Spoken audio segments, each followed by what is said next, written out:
and welcome back to BookTube with Amy. Today is going to be my very belated end of March wrap up and stats. So for anybody who didn't see my last video, I took a wee bit of a break for the last couple of weeks in March and all of April from the channel. I wasn't really present. So I have two books that I was reading at the end of March to talk to you guys about, and then we will jump into my stats.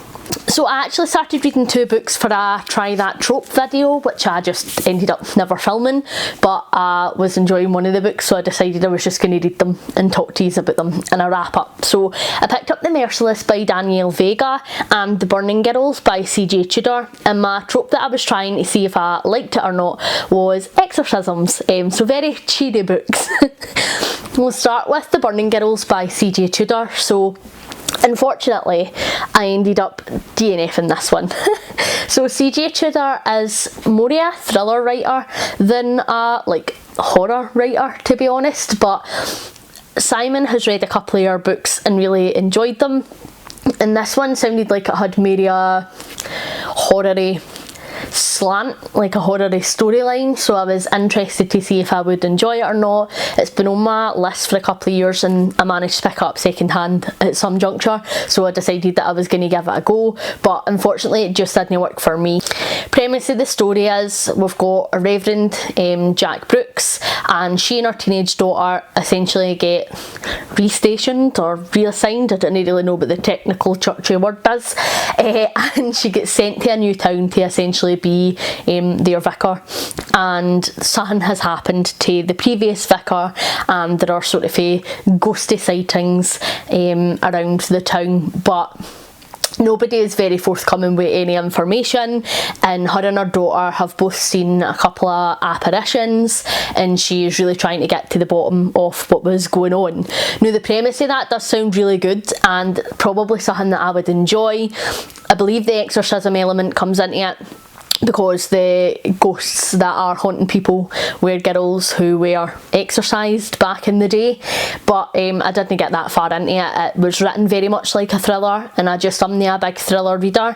You know, thrillers really try to draw stuff out so people are on the edge of their seat and they want to keep reading, and then everything is all revealed at the end, and I'm not that type of reader. Like, I don't mind stuff being drawn out a wee bit, but then I'm like, right, I want to know now and I want to deal with the consequences of that. I am like such an aftermath kind of reader. I like when plot happens and then I get to see how the characters deal with it. I don't like it to just be a resolve and then the end of the book. So I DNF'd this one. It wasn't for me. I have to say I did like the writing style, and in the beginning of this, before it started doing the whole thrillery drawn out thing, I did really enjoy it. I thought that the characters were pretty well developed. I was interested in the story and what was going on, and I thought that bits of it were very funny and written quite sarcastically as well, which was interesting because we were getting it from the perspective of the Reverend, and I liked that they were just sort of very natural and witty about their faith, and it didn't come across as preachy in any way, which is always the risk when you add religion into books. But it just wasn't for me because of the drawn outness, and I just couldn't be bothered with that, and I knew like if I was already getting pretty pissed off with that about 30-40 pages in, I just wasn't going to be able to deal with it for the rest of the book. So unfortunately it was a DNF for me, but it's one we'll probably keep on the shelf because Simon might enjoy.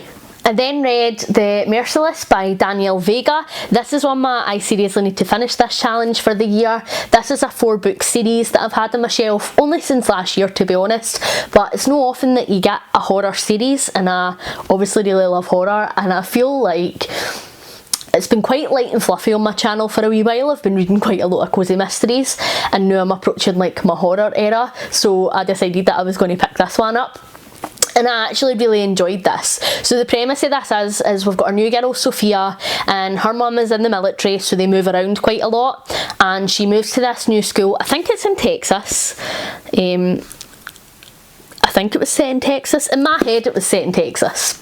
But she moves to the new school, and the sort of popular girls of this school are very religious, and there's a girl Brooklyn who is not, and the religious girls believe that Brooklyn is possessed and that they need to save her, and so they try to get Sophia to come on board and join like their wee religious group, and as a sort of a way to hazen her into the group and proving that she is faithful to God, they sort of dupe her into being part of this exorcism that they're going to perform on this other girl, Brooklyn.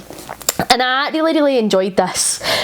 One of the drawbacks for me for this was, at the very beginning it says for mature audiences only, so I'm like, right, okay, so this is going to be like pretty horror then, and I'm going to really love it, and it's going to be hella gross.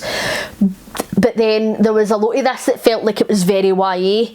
I don't actually know if this is like a YA horror series. Potentially it could be, but I didn't know that going into it, and with it being like for mature audiences only in big capital letters at the beginning of the book, I was expecting it to be a lot more adult than it was YA. But I did still really enjoy it. It was sort of feel like The Mean Girls meets The Exorcist, which isn't a mashup I knew I needed in my life before, but I ended up really enjoying this. I didn't care about the characterisation of any of the popular girls, to be honest. I just found them pretty cut and paste for any book where there is a group of popular girls. However, I quite liked Sophia. Not a whole lot. I think that there are definitely character flaws there, and she was quite annoying at times, and I feel like she was being willfully naive and just going along with things when I felt like she should have been a wee bit stronger. But the character who I really liked the most in this was Brooklyn, the girl who was being exorcised. I thought that her character was probably the most developed out of everybody in this book, and I thoroughly enjoyed that. The bits of this that felt YA were all the school scenes, and I don't know if it felt YA just because they were in high school, and it was sort of feel like a bit of a popularity contest, and you know, it was the popular girls hanging out sometimes, and that just felt very young to me. But the bits of this that were actually the exorcism being performed, some of it was pretty fucking gruesome, and I did really enjoy that. I liked the way that that was written, and there were bits as well where you're like, right, I sort of know these characters, so I don't think that they would go to extremes and then like something happens and they do. And I think that the whole exorcism portion of the book was written phenomenally, and that is probably like the second half of the book. Like, it is not just like a wee bit, it's quite a drawn out sequence of events, and I did enjoy that. And throughout the whole book we're sort of is Brooklyn possessed? Is she not? Is she not? And I enjoyed that element of it actually, because it then added another element of interest into it. Like, fuck, if she is possessed and they're like actually trying to help her, they aren't just like the mean popular girls picking on her. Like, but then if she is possessed, like, holy fuck, they've got it coming. But then if she's not possessed, like, they're doing horrific things to her just because they are mean popular girls. And so it was really interesting to have like the two of those options on the table at sort of at all times. So I really enjoyed this. It was a 4-star for me. Didn't quite hit that 5-star just because, like I said, some of the characters didn't hit the spot for me, and there was just that sort of fate, is it YA, is it horror? So I have the other 3 books on my shelf, and I definitely will continue this series because, not to spoil anything, but this did leave off on a cliffhanger, so I'm excited to pick up the second one and see where the series goes. I think that it's such an interesting concept. I think that it was just bits of it were horrific, and I loved it. Let's jump on to my stats for March then. So this is my reading stats for March. So as you can see, I read 7 books, which made up 70% of my reading, by female authors. I read 1 book by a non-binary author, which makes up 10% of my reading, and 2 books by males, which makes up 20% of my reading.